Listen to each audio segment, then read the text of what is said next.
Hello everyone, welcome है आप सभी का आपके अपने ही चैनल तरु वाटिका में।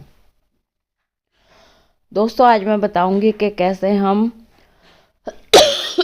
सॉरी अपने गार्डन की देखभाल कर सकते हैं। उसमें जो प्लांट्स हैं, मिक्स प्लांट्स होते हैं सभी के पास। समर के प्लांट होते हैं, विंटर के प्लांट होते हैं। उनकी कैसे हम केयर कर सकते हैं इस कड़ाके की ठंड में, जब टेम्परेचर बिल्कुल 7-8 हो जाता है रात का। और दिल्ली में तो वैसे भी आज और कल की बारिश बताई है, तो और भी ज़्यादा प्रकोप बढ़ा हुआ है। 3 अटैक हैं वो, उसके धुंध के, बारिश के। तो इस टाइम में प्लांट्स को बचाना भी बड़ा मुश्किल हो जाता है। अगर आपके गार्डन में ऊपर नेट लगी हुई है तो कोई दिक्कत नहीं है, नेट के नीचे रखिए उन प्लांट्स को। और अगर ज़मीन में लगे हुए हैं या फिर बालकनी में है या नेट का जुगाड़ नहीं है, तो हम कैसे उन प्लांट्स को रख सकते हैं और कैसे केयर कर सकते हैं, यही मैं आज बताऊंगी आपको। और इसके कई तरीके हैं प्लांट्स को ठंड से बचाने के लिए। तो प्लांट्स को ठंड से बचाने के कितने तरीके हैं, क्या है, कैसे कर सकते हैं, ये जो है वो वीडियो बहुत ही यूजफुल होने वाली है, बिगनर्स के लिए भी और सबके लिए ही। क्योंकि सभी के गार्डन में मिक्स प्लांट होते हैं इस टाइम, सर्दियों के भी होते हैं और गर्मियों के भी होते हैं। तो लोग सर्दियों वाले प्लांट्स की तरफ ज़्यादा ध्यान देते हैं और जो गर्मियों के प्लांट्स होते हैं या पक्के प्लांट्स होते हैं उनकी तरफ थोड़ा कम ध्यान या रुझान हो जाता है। लेकिन हमें दोनों की ही बराबर केयर करनी पड़ती है, ताकि समर प्लांट्स भी हमें अगले सीजन में यूं के यूं मिल सकें। अगर आप समर प्लांट्स की केयर सर्दियों में भी नहीं करेंगे तो फिर आपको वो प्लांट्स नहीं मिलेंगे, ख़त्म हो जाएंगे, मर जाएंगे। तो इसलिए ज़रूरी है हमें दोनों टाइप के प्लांट्स की इस ठंड में केयर करें हम। तो इसके लिए क्या क्या उपाय हैं, तो ये मैं आज आपको बताऊंगी, इसलिए वीडियो के एंड तक बने रहिएगा। कैसे हम कर सकते हैं, क्या करते हैं, क्या खाद डालनी चाहिए, क्या नहीं डालनी चाहिए, कब गुड़ाई करनी चाहिए, कब नहीं करनी चाहिए, इसलिए वीडियो के एंड तक बने रहिएगा। तो देखिए, सबसे पहले हम समर प्लांट्स ले लेते हैं। समर प्लांट्स, विंटर प्लांट्स की अलग से मेरे पास वीडियो है। अगर आप विंटर प्लांट्स की वीडियो देखना चाहते हैं तो मेरे चैनल को सब्सक्राइब कर लें और आपको प्लेलिस्ट में मिल जाएगी वो केयर टिप्स। प्लेलिस्ट में आपको मिल जाएगा। मैं प्लेलिस्ट का भी नाम बता देती हूँ आपको। और फिर इधर उधर की ज़्यादा बातें ना करते हुए हम बताते हैं अब समर प्लांट्स की केयर कैसे करें इतनी ठंड में। क्योंकि देखिए, हम लोग तो अलाव जला लेते हैं, हीटर चला लेते हैं, तो अपनी टेम्परेचर को थोड़ा मेंटेन रखते हैं। लेकिन जो प्लांट्स होते हैं वो तो बेचारे हमारे ऊपर ही डिपेंड करते हैं कि हम उनको जहाँ रखेंगे वो वहीं पड़े रहेंगे। लेकिन ठंड तो सभी को ही लगती है, सभी के ऊपर ही इसका इफ़ेक्ट आता है ठंड का। तो देखिए, सबसे पहले तो समर प्लांट्स को आप जितना हो सके शेड के अंदर रखिए। शेड के अंदर वहाँ पर रखिए जहाँ पर ये ज़्यादा उसके कांटेक्ट में ना आए और धूप निकले तो आपको 2-3 घंटे की धूप उनको दिखा भी सको। बार बार अंदर बाहर करना तो थोड़ा मुश्किल हो जाता है। ऐसी जगह पर प्लेस कर दे जहाँ पर उनको धूप भी मिले सुबह शाम की, और दिन की भी अगर मिले तो कोई दिक्कत नहीं है, और डायरेक्ट ओस के कांटेक्ट में ना आए।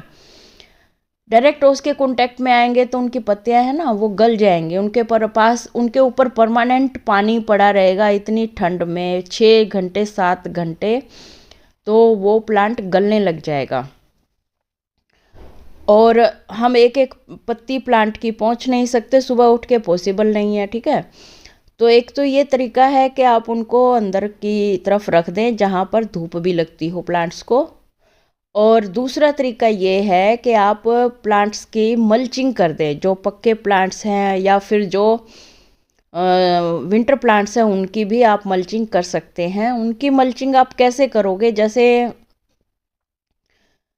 इसके कई तरीके होते हैं। कोई मूंगफली के छिलकों से कर देता है, राइस हस्क से कर देता है, इवन के कोकोपीट से भी कर देते हैं लोग, या फिर जो ये पिस्ता आता है, पिस्ता के छिलकों से भी कर देते हैं। किसी भी का अगर कुछ भी नहीं है घर में आपके, तो बच्चों की पुरानी वर्क बुक होती हैं, उसके कागज़ फाड़ के भी आप कर सकते हो। आप बिल्कुल जीरो कॉस्ट में कर सकते हो। आप कह दो भाई पिस्ते के छिलके हमारे पास कहाँ से आएंगे, पिस्ता लेके आए पहले, या मूंगफली खरीद के लाएं पहले, या फिर कोकोपीट खरीद के लाएं। ऐसा कुछ नहीं है, आप फ्री कॉस्ट में भी आप मल्चिंग कर सकते हैं। जैसे गांव में तो राइस हस्क, चावल के छिलके फ्री में मिलते हैं, वहाँ पर आप वहाँ के लोग तो आराम से कर सकते हैं, ठीक है। लेकिन अगर शहरों में बात करें तो जो बच्चों की पुरानी वर्क बुक होती हैं उनको फाड़ के आप उनकी मल्चिंग कर सकते हैं। या रद्दी जो निकलती है हमारे घरों में, पेपर आता है, न्यूज़पेपर आता है, उसके टुकड़े तोड़कर भी आप उसके कागज़ों से भी आप मल्चिंग कर सकते हैं। मल्चिंग करने से क्या होगा, अगर बाई चांस किसी प्लांट की रूट एक्सपोज हो रही होगी तो वो डायरेक्ट ओस के कांटेक्ट में नहीं आएगी, ठंड के कांटेक्ट में नहीं आएगी, और आपका प्लांट बचा रहेगा, ठीक है। अब मैंने जैसे कहा कि हम कई बार क्या होता है कि किसी और से पानी दिलवाते हैं, वाटरिंग करवाते हैं, जब हम नहीं होते हैं तो क्या होता है कि बच्चे क्या करते हैं कि उसमें ऐसे वाटरिंग कर देते हैं। कई बार प्लांट्स की रूट एक्सपोज हो जाती है थोड़ी थोड़ी, आपने देखा होगा। तो वो जो प्लांट्स की रूट एक्सपोज हुई हैं वो बड़ी ख़तरनाक होती हैं इस टाइम में, क्योंकि रूट्स एक्सपोज हो जाएंगी ठंड में तो वो प्लांट मर जाएगा और आपको पता भी नहीं चलेगा। इसलिए सभी प्लांट्स की रूट्स को चेक करें, मिट्टी के ऊपर हैं क्या, और उनके ऊपर हैं तो फिर उसके ऊपर एक एक लेयर सोयल की चढ़ा दें, ठीक है। एक एक लेयर सोयल की चढ़ा दे, या फिर जो मैंने कहा मल्चिंग कर दे। और फिर मल्चिंग के आपको तरीके बताए कि इस चीज़ से कर दें। फिर उसके बाद आता है हमारा, अब जैसे अब सर्दियों की बात है, विंटर प्लांट्स में हम वो देते हैं, सरसों की खली देते हैं लिक्विड, ठीक है। लिक्विड खली देते हैं सरसों की। जब वो सूख जाता है, पानी ऊपर की उसकी लेयर सूख जाती है तो एक कवर सा बन जाता है उसके ऊपर। वो कवर सा ऐसा होता है कि उसके नीचे ना तो हवा जा सकती है ना पानी जा सकता है।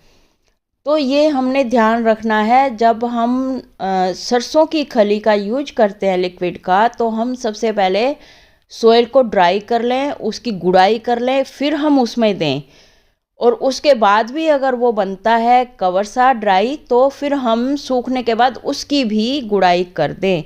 मतलब कि ज़रूरी है, अगर आप सरसों की खली का लिक्विड फॉर्म में यूज करते हैं तो यूज करने के बाद उसकी आप गुड़ाई भी कर दें थोड़ा जब ड्राई हो जाए एक दिन के बाद, क्योंकि इस तरीके से ना तो उसको ऑक्सीजन मिलेगी ना धूप मिलेगी प्लांट को, जो सर्दियों के प्लांट्स में जब आप डालते हो, और तो प्लांट धीरे धीरे मर जाएगा। अच्छा, फिर कुछ फ्रूटिंग प्लांट ऐसे होते हैं, जैसे स्ट्रॉबेरी होती है, वो जब मिट्टी के कांटेक्ट में आती है तो उसके पत्ते आए चाहे वो फ्रूट आए, मिट्टी के कांटेक्ट में इतनी ठंडी में तो वो गलना शुरू हो जाते हैं। तो हमें चाहिए कि या तो उसके नीचे ऐसे फट्टियाँ लगा दें, उसके ऊपर प्लांट को थोड़ा हैंग कर दें, या फिर उसके नीचे वो बिछा दें पॉलीथीन, ताकि उसके कांटेक्ट में ना आए मिट्टी के। फ्रूटिंग प्लांट का स्ट्रॉबेरी जैसे है उसका, और बिगुनिया का हम ऐसे ध्यान रख सकते हैं। बिगुनिया के पत्ते भी अगर मिट्टी के कांटेक्ट में आते हैं तो वो प्लांट पत्ते गल जाते हैं, इसलिए हमें उसके जो नीचे नीचे के पत्ते होते हैं वो निकाल देने चाहिए और ऊपर ऊपर के पत्ते रखने चाहिए, तो प्लांट आपका गलेगा नहीं। अच्छा, ये हो इन प्लांट्स की केयर हो गई थोड़ी। और फिर क्या है कि जैसे अब सर्दियां हैं तो सर्दियों में वाटरिंग की फ्रीक्वेंसी कम हो जाती है, तो हमारा ध्यान बिल्कुल ही ख़त्म हो जाता है प्लांट्स की तरफ। तो हमें ऐसा नहीं करना चाहिए। हमें ऐसा करना चाहिए कि जब 15 दिन में या 10 दिन में या महीने में एक बार विंटर्स में भी प्लांट्स की गुड़ाई ज़रूर करनी चाहिए, क्योंकि विंटर्स में प्लांट्स की गुड़ाई नहीं करेंगे तो मिट्टी पैक हो जाती है, बिल्कुल हार्ड हो जाती है, तो ऑक्सीजन उसके अंदर नहीं जा सकती और जो थोड़ी बहुत धूप लगनी होती है प्लांट को वो भी नहीं हो पाती। तो इसलिए हमें ध्यान देना चाहिए कि जब मिट्टी पैक हो जाए, पत्थर की तरह हो जाए गमले की, तो उससे पहले ही हमें गुड़ाई कर देनी चाहिए। उसमें क्या है, पानी भी अंदर नहीं जा पाता धीरे धीरे, तो जड़ को ना हमें जड़ को ना तो ऑक्सीजन मिलेगी ना पानी मिलेगा, तो कैसे वो सरवाइव करेगा प्लांट। तो इस चीज़ का भी हमें ध्यान रखना है। फिर अब सर्दियां हैं, सर्दियों में बारिश भी आती है, जैसे आजकल की बारिश बोली हुई है। तो अगर आपका प्लांट ऐसे खुले में पड़ा है, थोड़ी बहुत बारिश से तो कोई फ़र्क नहीं पड़ता है प्लांट्स को, लेकिन अगर अडेनियम है या ऐसा कोई प्लांट है तो उसको जो कोडेक्स है जहाँ पर उस उतना छोड़कर बाकी पूरी मिट्टी में पॉलीथीन से कवर कर देना चाहिए, ताकि अगर पानी गमले में जाता भी है तो नुकसान ना करे। तो ये एडेनियम की देखभाल हो गई। और कुछ कैक्टस के सकुलेंट के प्लांट होते हैं जिसमें पानी की फ्रीक्वेंसी बहुत ही कम हो जाती है सर्दियों में, तो उसमें हम भर भर के पानी डालने की बजाय हम उसमें स्प्रे मार दें तो उसकी रिक्वायरमेंट पूरी हो जाती है। और वाटरिंग की फ्रीक्वेंसी भी हम बिल्कुल कम कर देनी चाहिए हमें। ये नहीं कि जैसे गर्मियों में करते हैं, एक दिन बाद करनी है तो करनी ही है। जब मिट्टी की लेयर ऊपर की सूखी हुई मिले तो ही हमें वाटरिंग करनी चाहिए। और इसके साथ साथ मैं ये और बात ये कहना चाहूँगी कि अगर पानी की रिक्वायरमेंट नहीं है तो बेशक हफ्ता निकल जाए, लेकिन उसमें पानी मत डालिए आप। और पानी की वाटरिंग का जो टाइम होता है सर्दियों में वो भी थोड़ा चेंज हो जाता है। सर्दियों में शाम के टाइम वाटरिंग मत करिए, क्योंकि वाटरिंग करेंगे आप पत्तों पे पानी पड़ा रहेगा और रात को टेम्परेचर और भी डाउन चला जाता है, तो वो प्लांट्स के लिए नुकसानदायक है। आप 6 बजे के 7-8 बजे के बाद ही आप सुबह मॉर्निंग में डालिए पानी, और शाम को 5-4 बजे से पहले पहले डालिए सर्दियों में, क्योंकि धूप में थोड़ा सा पानी वो इवेपोरेट हो जाता है तो प्लांट्स को मतलब ठंडक कम पहुंचती है। और पानी धूप में पानी क्या है, थोड़ा सा टेम्परेचर हाई हो जाता है तो प्लांट्स को नुकसान भी नहीं करता, और पत्तों के ऊपर से भी पानी धूप से उड़ जाता है तो वो भी नुकसान नहीं करता। अब आती है बात समर प्लांट्स की। कहते जैसे बोल देते हैं ना कि डोरमेंसी में चले गए, जरूरत नहीं है इनको फर्टिलाइज़र करने की या देने की, तो ऐसा कुछ नहीं है। आप लिक्विड फर्टिलाइज़र बनाइए हर चीज़ का। कोई भी जैसे ऑर्गेनिक है वो नुकसान नहीं करता है, किचन वेस्ट है जैसे या पत्तों की खाद है, उनका ऑर्गेनिक लिक्विड उस वो लिक्विड फॉर्म में बनाइए फर्टिलाइज़र, और उस 15 दिन में 20 दिन में दीजिए, कोई नुकसान नहीं करता वो। समर प्लांट्स को भी और विंटर प्लांट्स को भी दीजिए साथ में।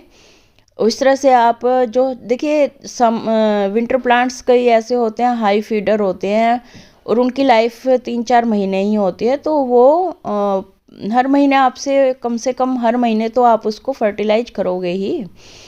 और इसके साथ साथ वाटरिंग फ्रीक्वेंसी देखिए हमने कम करी, और गुड़ाई करी, मल्चिंग करी। इस तरह से हम अपने प्लांट्स की थोड़ी केयर कर सकते हैं सर्दियों में। मैंने आपको काफ़ी पॉइंट बताए। फर्टिलाइज करना भी हम कर सकते हैं, फर्टिलाइज भी लिक्विड फॉर्म में करें, और हो सके तो सरसों की खली दें हर प्लांट्स को, क्योंकि सरसों की खली की तासीर गर्म होती है जिससे कि प्लांट आपके, और लिक्विड फॉर्म में दोगे तो वो नीचे तक जाएगी तो रूट्स को थोड़ी गर्माइश मिलेगी और वो ठंड से बचे रहेंगे। बिल्कुल छोटे छोटे प्लांट्स जो होते हैं कोशिश करें उनको बड़े प्लांट्स के नीचे रखिए। अगर आपके पास शेडेड एरिया नहीं है तो वो प्लांट्स ऐसे भी आपके बचे रहेंगे, इस तरह से भी। और इसके अलावा आप समर प्लांट्स की कटिंग कर सकते हैं, और विंटर प्लांट्स के जो फूलों के प्लांट्स हैं उनको धूप में रख के उन ब्लूमिंग लेने के लिए उनको धूप में रखिए। जो पूरे दिन की धूप मांगते हैं उनको पूरे दिन की धूप दिखाइए, जो थोड़ी धूप मांगते हैं 1-2 घंटे की उनको वैसे रखिए। तो और फरवरी मार्च में आते आते उनकी जो लाइफ होती है वो ख़त्म हो जाती है फिर। और इस तरह से हम अपने प्लांट्स का आनंद ले सकते हैं। फिर मिलते हैं, bye bye, take care, happy gardening.